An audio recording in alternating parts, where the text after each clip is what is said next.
দুইটা ভয়ঙ্কর পাপের কথা বলে দেই। এই দুইটা পাপে যারা আসক্ত হয়ে আছে তারা তওবা করে ফিরে আসলে পরেও সারা জীবন তাদেরকে এটা সাফার করতে হবে। কথা বুঝতে পারছেন না? তওবা করে ফিরে এসেছেন মনে করে, তারপরেও আপনাকে সারা জীবন এই পাপের ফলটা ভোগ করতে হবে।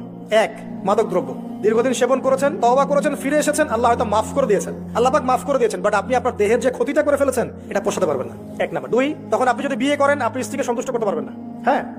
দুই নাম্বার হচ্ছে এই যে গোপনে যুবকরা যে পাপটা করে, মাস্টারবেশন, যেটাকে আমরা বলি হস্তমৈথুন, এই পাপ যেসব যুবকরা করছে বা করে এবং অ্যাভেলেবেল এই পাপটা সবাই করে, কারণ এখন পর্নের যুগ, পর্ন দেখলে তো আর কোনো উপায় নাই, তখন তো এই পথেই যেতে হচ্ছে, নিজের উপরে নিজেকে জুলুম করতে হচ্ছে। যারা হস্তমৈথুন অভ্যস্ত হয়ে গেছে এরা যদি তওবা করে ফিরেও আসে, শরীরের যে ক্ষতিটা হয়েছে এটা পূরণ হবে না।